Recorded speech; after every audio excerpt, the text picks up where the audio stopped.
wasn't the most original approach to the problem. It wasn't as if it hadn't all been done before. An eye for an eye, the first principle of revenge. Old as dirt, still going strong. The cardinal rule in going after someone with an intention to kill was not to make it personal, which it almost always ended up being anyway. It did with me. I took my time, cruising around the city in the snow. There was no hurry. I knew what I had to do now. I took my time, thinking about it, building up the rage. When I was ready, I parked the stolen wheels at the front entrance of the Aesir Corporation headquarters. Got out, got in, got cracking. I had a bullet with Nicole Horn's name on it. I had 10,000 bullets with the Hag's name on them. She had ultra-high-tech security systems, enough mercenaries and weaponry to start World War III. There was no fear. New York disappeared behind a veil of snow. I had crossed the threshold. This was her domain, sleek and sexy and soulless, all glass and steel. A place of color-coded security keycards, metal detectors, and surveillance systems.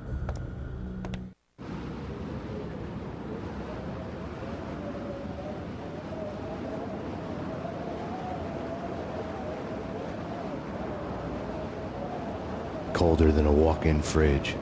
Cold as a gun.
Mona, looking good. Max, we gotta stop meeting like this. It will be a cold day in hell before I let a narc cop stop me. Miss Sachs, do your job. Relax, Max. You're a nice guy. I don't kill nice guys. You're not bad yourself. It was different when Horn wanted Punchinello dead, to cut her ties to the Mafia. He deserved to die. The same goes with her. She's the bad guy here. Her sister was whispering to her in my favor. I knew the appetites of ghosts intimately. They hungered for revenge.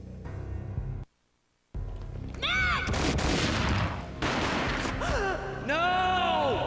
A gunshot boomed and she fell down in slow motion. She was a nice girl, not really a stone-cold killer. And now she was stone-cold dead. Like religious fanatics or loyal samurai, Horn's private army was coming at me. Contact. Max Payne located.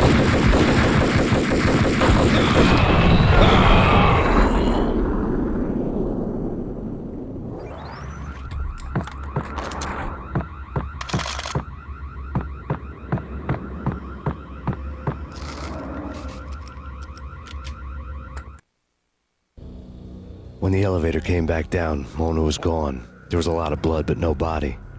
Something clicked for the final time. My mind had never been so clear, as if somewhere high above the storm clouds were already gone, cold stars blazing from the black skies.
You know what I'm talking about. In all the cool action movies, and I'm talking about the coolest of the cool, it always seems like time slows down in the middle of the action. You know, you can see the bullets flying through the air, the hero dodging in slow motion. Oh man, it would be so cool to be able to do that. Bullet time, that's what they call it.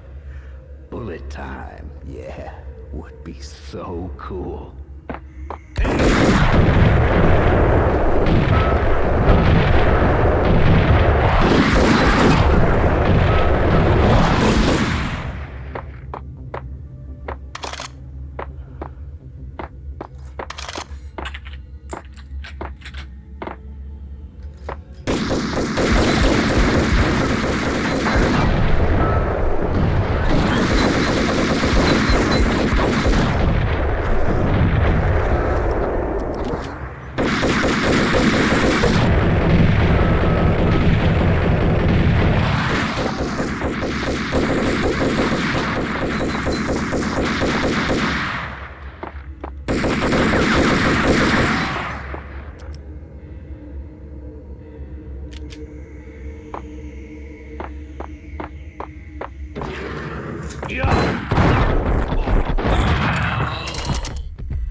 I had elevator access to the mainframe. From there, I'd be able to override the security locks and get to her office.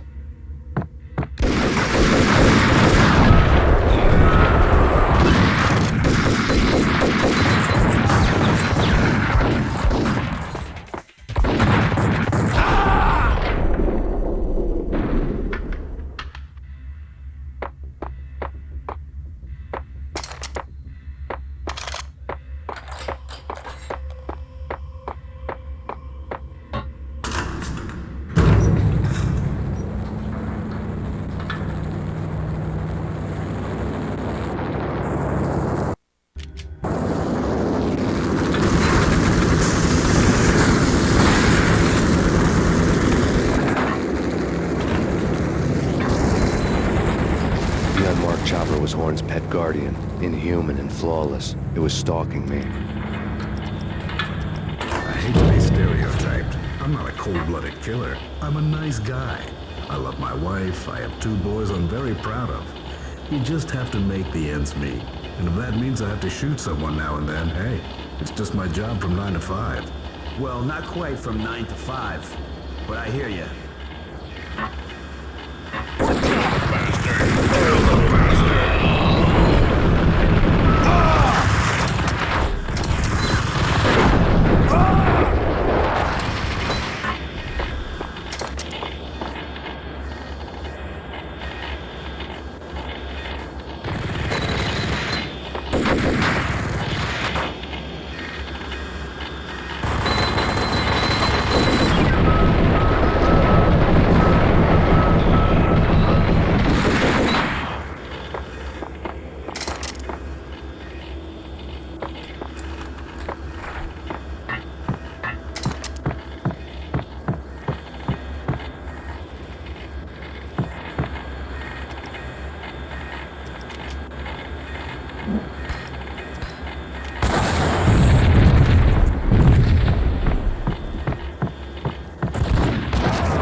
Locks were now offline. All bets were off. The elevator would take me all the way up.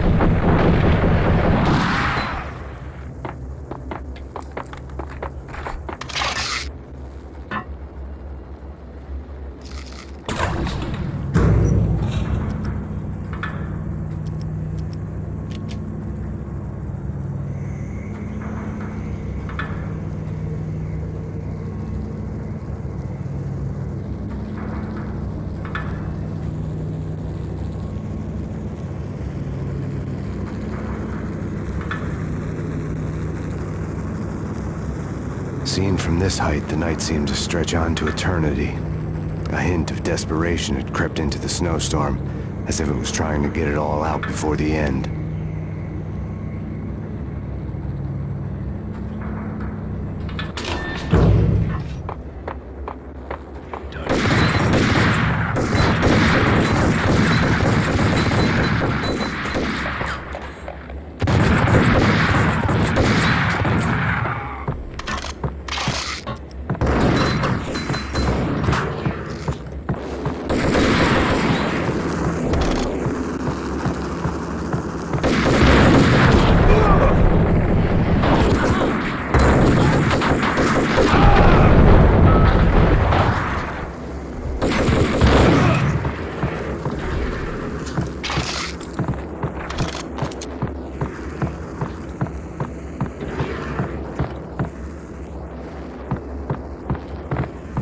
Horn's personal computer was on. Next to the printer was a neat stack of expensive paper. Hacking through Horn's computer would have unearthed files of criminal plans, strategies for world domination, spy helicopter reports, illegal wiretap recordings, internet porno, all of the above. Take your pick. I really didn't care anymore. I had seen too much of it already.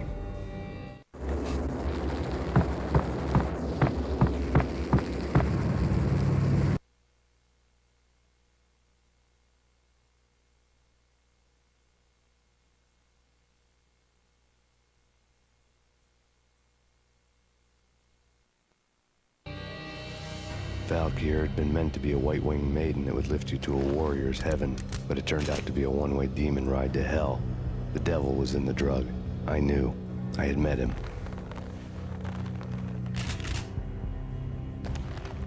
And now I was gonna kill her. The queen of the underworld who had tried to lift herself a bit closer to heaven with her drug money. No begging, no bribes. She knew better.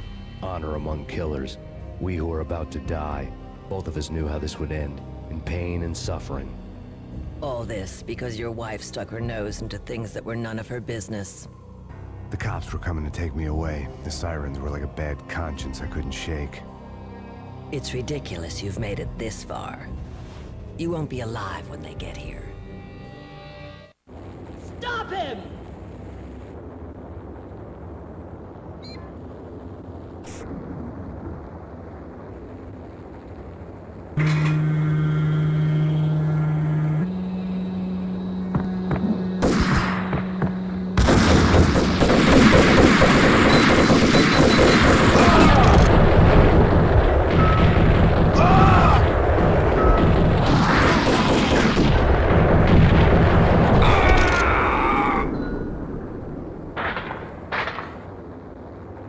The elevator lobby.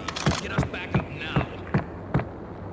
Max Payne, this is futile. A waste of time. The deaths of your wife and daughter were necessary. Inevitable. It is done. You cannot bring them back. Nothing you do will make it any better.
Max Payne, face it. You're up against an unbeatable force. You have lost. Only death will set you free from your pain. assistance. Accept it. Surrender. Give up.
a step further.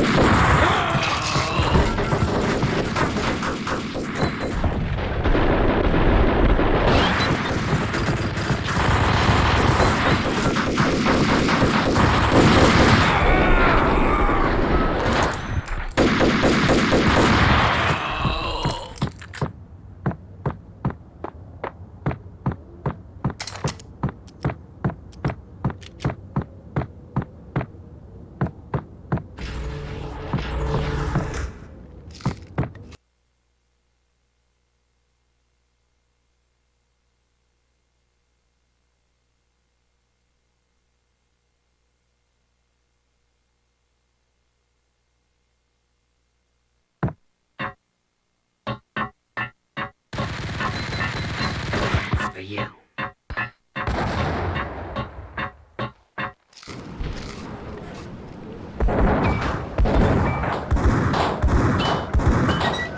Roger that. Attempting to land now. It's gonna be tricky.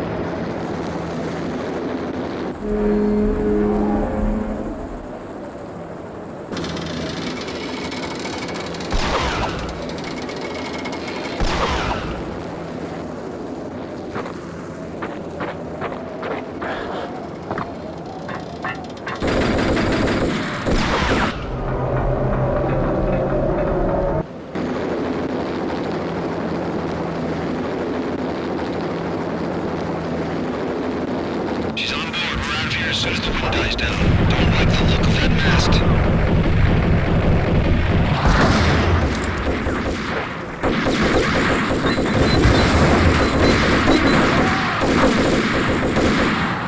Lift off in 1 minute.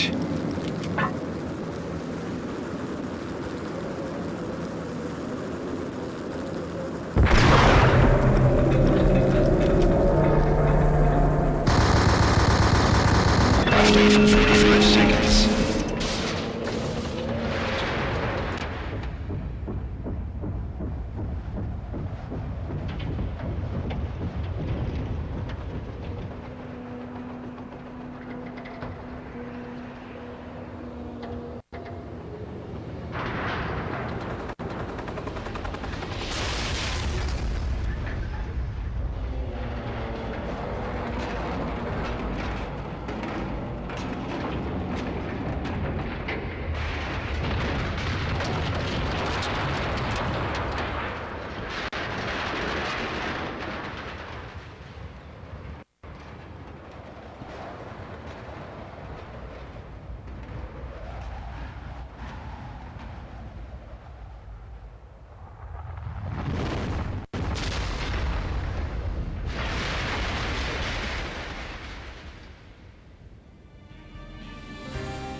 They were all dead. The final gunshot was an exclamation mark to everything that had led to this point. I released my finger from the trigger.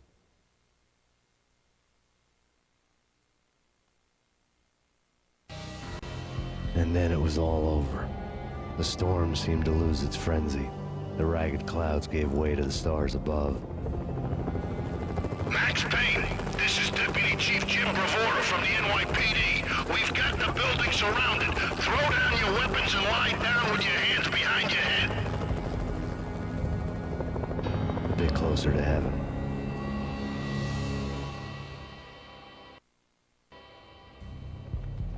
The cops' voices were distant and muted. Freeze! NYPD! Hold it right there! My ghosts released me from their haunting. Down below, New York City glittered like diamonds on black velvet. You gave us one hell of a ride. Take him down to Central Booking. You heard the man. Woden was there in the crowd, standing by the sidelines. It wouldn't be over till the man with the patch would say so. He'd say the right words. I knew he would. He'd better. Woden grinned smugly. It was the grin of a winner. That made two of us.